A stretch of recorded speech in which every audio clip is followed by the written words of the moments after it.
ซึ่งรีวิวข้างหน้านี่มารีวิวคุณลองเบิ่งนะไม่ได้มันรีวิวโดนนะที่มีอยู่4แบบนะ3แบบนะ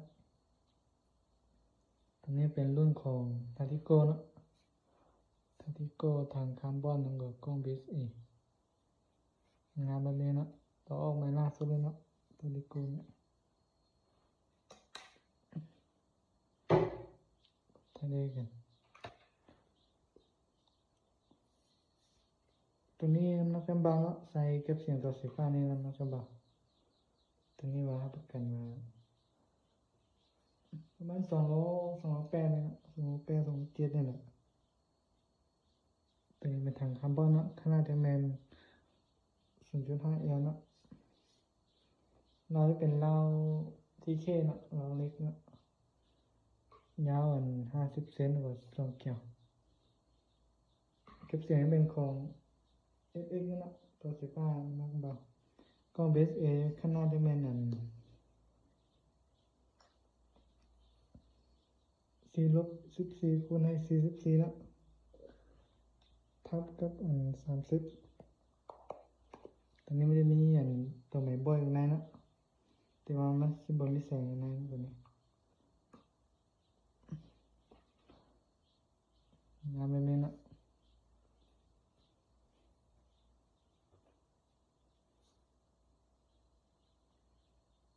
ไม่รู้ข้างนะตัวนี้สึกยิงมันของท็อปเองตัวนี้ล็อกไก่มันนะสึกยิงทาดิโก้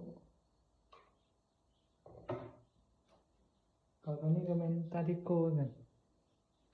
แต่ว่าตอนนี้จะใส่ทางอันลูแล้วก็กล้อง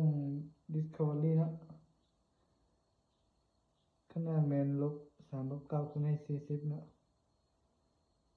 ตอนนี้มันจะมีเล็กน้อย2 ขีดกันตัวนี้มีแสงอยู่ในนะตัวนี้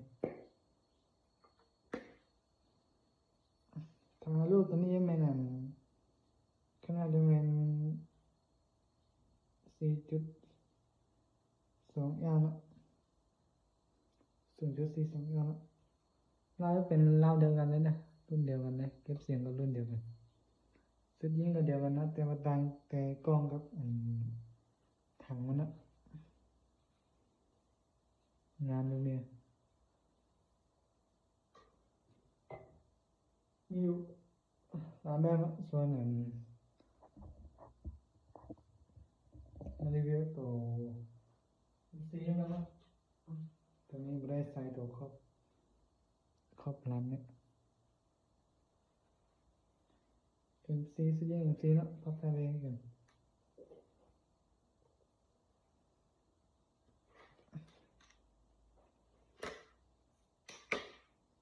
สุดยิงนะ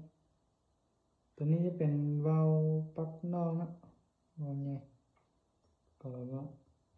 ถังมัน0.42 เอลนะเราเล็กเราที่แข้งเลยนะเราเบอร์2สุดยิงนะ4 มีครบสุดนะแต่ว่าประกอบไม่ได้แต่มีตัวครอบหลัง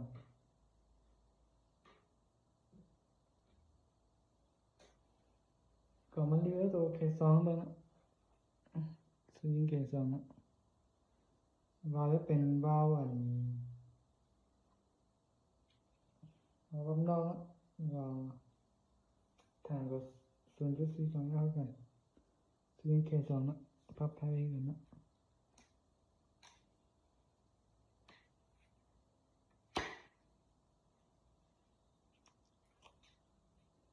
งานแบบนี้นะไม่ได้ประกอบเราใส่ว่าตัวพับนอกพับในมีมันนะ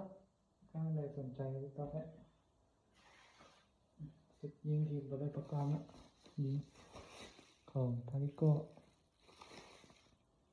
งานแบบนี้นะก็มีสุดM3ในไม่ได้ประกอบนะส่วนลูกก็มีกันลูกที่เป็นลูกมอเตอร์นะงามจังงามเลยตัวนี้เป็นลูกที่มี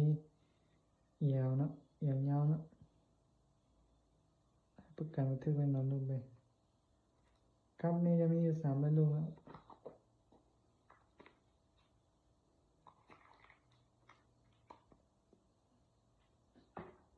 ส่วนข้างไหนสนใจกล้องซูมนะ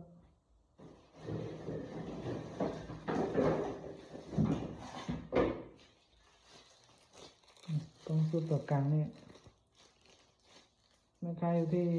680,000นะซูมตัวกลางนี่ติดแบบนี้นะแล้วก็ตัวน้อยยังแมนอ่ะตัวน้อยยังแมนอยู่580,000นะครับต่างกันนี่ถ้าในสนใจทาติโก้หรือว่า MC แขน2นะแล้วก็และ M3 ก็มีกันทามินาโต